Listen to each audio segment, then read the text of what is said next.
exercise you can do. Hold on to the wall or bar like this. Now collect your tummy in neutral position. From here, as you start settling, rotate your thigh, make a step.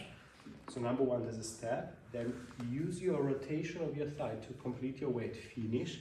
And now from here, turn your upper body first. Then turn your hip. Here already knees start to bend and touch. And now collect. And repeat the same from the other side. And sometimes you squeeze shoulder to hip. Rotate thigh. And step. Then we finishing back foot as we're finishing our spine, and now collect. Now ideally hold two hands on the bar and step, finish, collect, and step, finish, collect.